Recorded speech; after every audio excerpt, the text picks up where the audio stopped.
Assalamualaikum warahmatullahi wabarakatuh. Perkenalkan, nama saya Rati Lestari. Saya dari Stika Segria Husada. Di sini saya akan melakukan presentasi tentang preeklamsia dan eklamsia. Baik, teman-teman. Pertama-tama, di sini ada preeklamsia.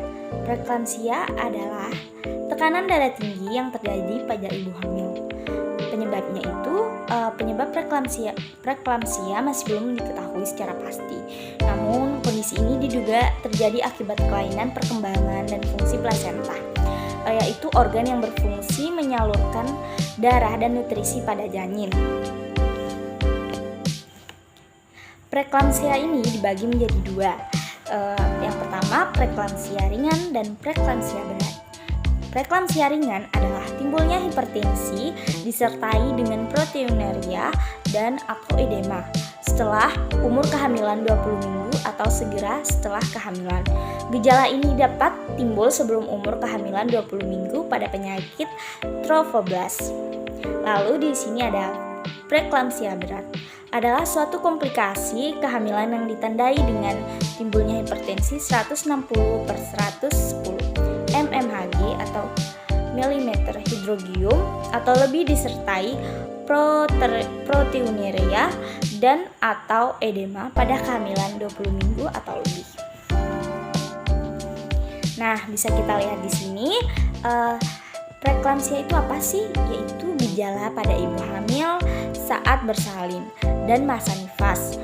Nah, dengan trias peningkatan darah, proteinuria dan pembekakan. Lalu di sini ada faktor-faktor terjadinya preeklamsia. Yang pertama itu riwayat tekanan darah tinggi sebelum kehamilan. Yang kedua, riwayat kencing manis dan kelainan ginjal. Ketiga, mengandung lebih dari 1 atau 2 bayi dalam kandungan. Keempat, mengalami preeklamsia di sebelumnya. Terus kelima, riwayat keluarga dengan preeklamsia.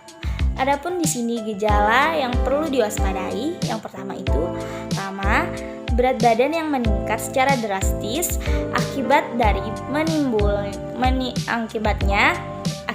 dari menimbulkan cairan dalam tubuh. Terus ada nyeri ulu hati, setelah itu sakit kepala yang berat dan perubahan pada refleks, penurunan produksi kencing atau bahkan tidak kencing sama sekali. Lalu ada darah pada kencing, pusing, mual dan muntah yang berlebihan. Nah, di sini pun ada upaya yang dapat dilakukan. Yang pertama itu periksa kehamilan secara teratur. Yang kedua, perbanyak minum. Ketiga, diet yang tepat dan sesuai. Terus, memperbanyak waktu istirahat. Nah, selanjutnya ada eklamsia. Apa sih eklamsia itu? Baik, di sini saya akan menjelaskan. Eklamsia itu merupakan kondisi lanjutan dari preeklamsia. Eklamsia biasanya ditandai dengan kejang, bahkan bisa berujung koma. Meski begitu, kondisi ini dapat dicegah dengan penanganan preeklamsia yang baik. Eklamsia hingga saat ini penyebab pasti dari eklamsia belum diketahui. Namun kondisi eklamsia diduga berkaitan dengan beberapa hal seperti yang pertama, kelainan pada plasenta dan fungsinya. Yang kedua, tidak kuatnya aliran darah pada plasenta. Ketiga, rusaknya pembuluh darah pada plasenta. Dan yang terakhir, faktor genetik. Eklamsia merupakan kondisi gawat darurat pada ibu hamil yang perlu segera ditangani. Apabila eklamsia tidak segera ditangani, kondisi ini berisiko menimbulkan komplikasi berbahaya, yaitu kerusakan otak permanen, stroke akibat pendarahan otak, kerusakan ginjal dan hati, dan yang lebih parah adalah kematian.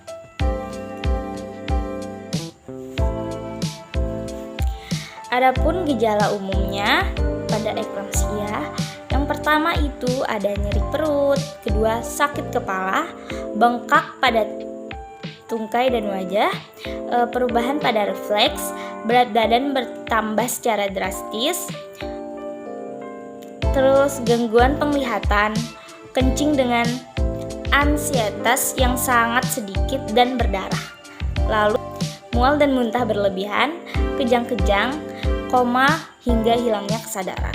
Lalu ada faktor risiko eklamsia, yang di sini meningkatkan tekanan darah tinggi secara mendadak pada wanita hamil.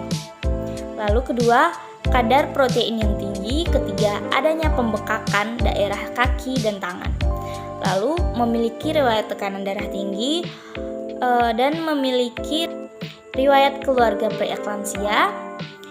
Terus badan yang berlebih, bayi yang dikandung lebih dari 1, terus riwayat seperti gagal ginjal, kencing manis,